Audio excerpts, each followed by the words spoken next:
Good morning mga kadogo. Ano ba ngayon? September 10, no?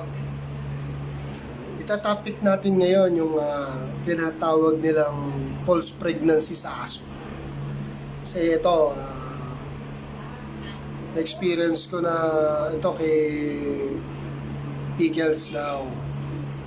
Si Pickles dapat to, mga anak siya ng September 13. So, 60 days na dapat si Pickles ngayon.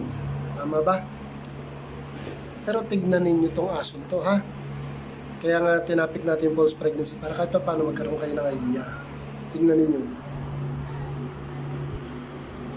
Inahitan ko na yan sa mga previous vlog ko. Nandun lahat. No? Kung ilang araw ko siya nahitan.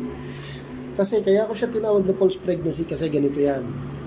Kung pina-stud ko yan, after 2 weeks, kung ano yung sign ng aso na buntis, nakitaan ko siya, nagsuka, tapos after mga isang buwan mahigit, lumakas kumain, hanggang ngayon, malakas kumain to. At saka tignan ninyo yung katawan, ang laki.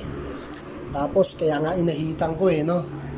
Kasi talagang, ramdam mo nang buntis siya, yung feeling niya talaga, yung aso, pakiramdam ng aso na nagpo-false pregnancy is buntis siya. Yan, higa-higa, masungit, tulog-tulog, kain-kain. Yan ang mga false pregnancy.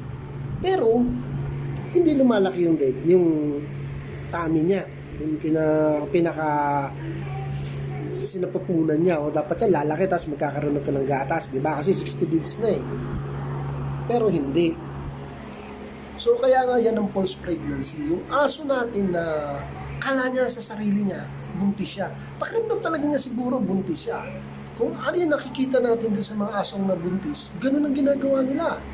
Tapos kumain, sumusuka, tapos lumalaki ka to, gumaganda, tapos iba yung behavior, kala mo talaga yung buntis. Yan na yan si Pickles. Kaya lang hindi lumaki ang tiyan. Pero feeling niya, buntis siya. Iba talaga, iba yung behavior ng mga may false pregnancy. Yun feeling niya, buntis siya. May napanood pa nga ako sa isang vlog, nag-lactate, may gatas. Pero yung mismong amo, alam niya, hindi buntis. May gatas, pero hindi buntis Kasi parang yung katawan nila, inadapt nilang buntis sila, hindi natin mapaliwanag no? Basta ang false pregnancy, for sure, kagaya na itong kay Pickles, pakiramdam ng aso, buntis siya, hindi naman siya buntis. Kung ano yung nakikita natin sa buntis na aso o buntis na aso, nasa sa kanya. Until now, 60 days na Kaya tulog-tulog, higa-higa yan. Yan ang false pregnancy. Diba siya? Hindi siya magalaw, hindi siya matayo.